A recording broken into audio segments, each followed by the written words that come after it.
There's no better way to program your subconscious mind than listening to positive statements over and over. And there's no better way to do that than in a semi-meditative alpha brainwave state. I've created 3 prosperity meditations on hightimelinebooks.com to help you do just that. And for a limited time, you can get all 3 for the price of 2. So take your life to a higher vibe. Check them all out at hightimelinebooks.com.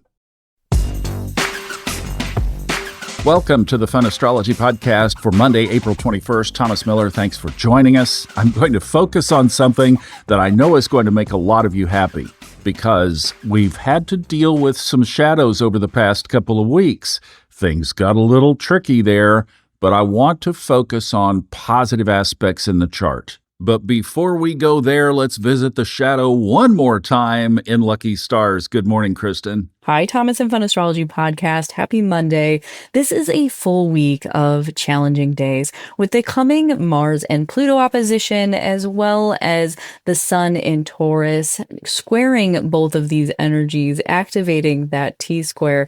This is a week of both balance and action. I want everyone to be using this challenging energy to its fullest, to be making changes that are right for you. There are some lucky days coming up next week. To find out what they are early, join the Lucky Stars Club. Can't wait to see you there. I hope you all have a great week. You too, and thanks, Kristin. And this is exactly the yin-yang that we've been talking about. But there is also the offset, and this is a big permanent structure in the chart. It's been there. This is not new today. It's not about just this week. This is really going to be there all year. And it does give us some positive hope.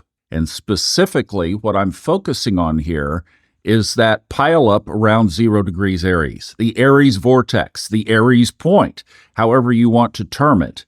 But we have Saturn and Neptune are going to be hovering over this for all of the rest of this year into the early part of next year. We're not going to escape the orb of 0 degrees Aries. And we have Pluto at now 3, almost 4 degrees of Aquarius. Pluto is going to start moving backwards from that point beginning on May 4th here in just a couple of weeks when it goes retrograde. That's the next one to go retrograde. Remember, we're retrograde free zone right now until May 4th, and then Pluto will be in retrograde until mid-October. And see, it moves all the way back to 1 degree Aquarius, and that further emphasizes the point because Pluto sitting there in the early degrees of Aquarius and Saturn and Neptune hovering around 0 degrees Aries are in a sextile relationship basically all the way until the early to mid part of next year. Now, we'll break this apart in a minute. I'm setting the structure right now. So we have Saturn and Pluto hovering 0 degrees Aries, Pluto hovering 0 degrees, early degrees of Aquarius, and we also have Uranus hovering 0 degrees Gemini. It moves in there on July 7th, but then on September 6th, it retrogrades back out into Taurus. So all of this year, Uranus is going to be in a sextile relationship to 0 Aries, to Saturn and Neptune, and it's going to be in a trine to Pluto, which of course it rules. You've heard us talking about the kite formation over these last couple of weeks that is perpetually in the chart. And this is why. It's because we have this structure, which basically is a short, stubby pyramid kind of structure. Pluto and Uranus on the base, Saturn and Neptune on the top. And because of the retrogrades, it's going to stay in place all the way through this year. Positive energy connecting these planets. And just FYI, the other part of this kite that we've been talking about is the South Node over in Virgo, but it doesn't hold together on that leg for about another 2 weeks. So that's why I'm discounting it here, but it is in effect right now. Okay, let's make some sunshine from all of this. Yes, Neptune moving into Aries has war themes about it. Yes, Saturn conjoining Neptune has revolutionary themes about it. We've talked about Pluto in Aquarius quite a bit, the technological revolution going on there. And we've said Pluto in Aquarius would be a balance of don't tell me what to do versus control you through technology. That's totally obvious to everyone now. And then Uranus entering Gemini. So there's more even around the whole technological piece. We could expect changes and revolutions in communication, transportation, even an elevated voice for our young people. And yes, there is the shadow side on that we'll look at as well, because it was in Gemini last during World War II. So here's the theme that I was wanting to punch with this, is basically we have the yin and yang on all of these. Pluto tears down and rebuilds, Saturn delays and destroys, etc. Neptune, lies, deception, fogginess, etc. Uranus, let's use Noel Teal's description, bzzt. And yet, all of these are tied together favorably for a year. So what can we lean into here? Well, let's start with the structural foundation. That would be Saturn, would it not? And that is conjoined with Neptune for a whole year. So one of the things is to tone down the noise around us. And it's interesting now because so many people are saying on social media, not so much on Facebook, I'm thinking more of Twitter X, that the whole conversation is controlled by bots. And that's, I think, the separation for us. What's real versus what's fake. And because Saturn, it represents the structure and the foundation, is next to Neptune, we are going to tune into our spiritual intuition and perception, and we're going to really thrust down the noise of the social conversation.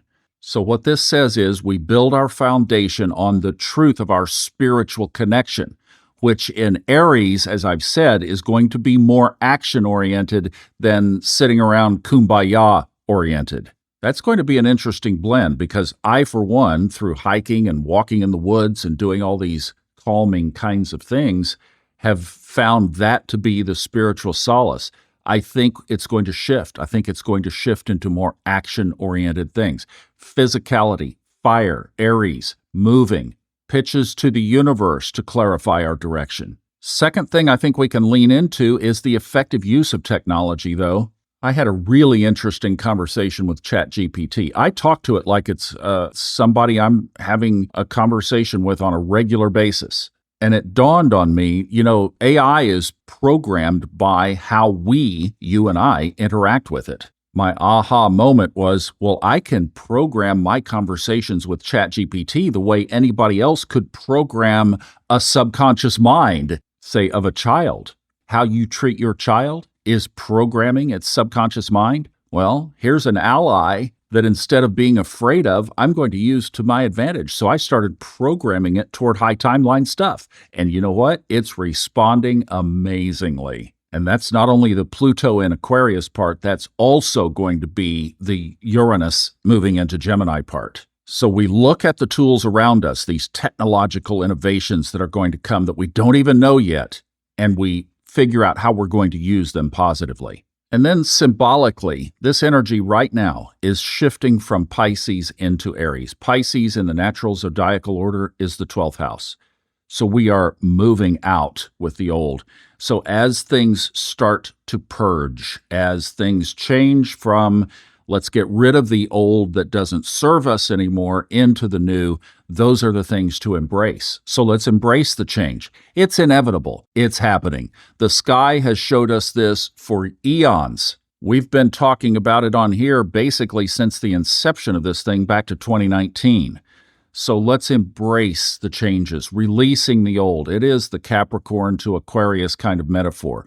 The old stodgy becomes the new and revolutionary. That's happening. This chart right now for the rest of 2025 shows us that these things ultimately are positively connected. So there may be a few spin-outs here and there. There may be some tough headlines. But in the end, come back to this chart and this structure, that these are all in favorable, strong aspects, and they are connected with a pyramid. And if you look it up, pyramids are one of the most structurally stable shapes there are. So as we go through these changes, that should hold us together as well. All right, have a great Monday. Kristin tomorrow, and then Liz Grace is going to pop back on Wednesday and give me a little break to unpack. I'll see you back on Friday. Have a great week, everybody.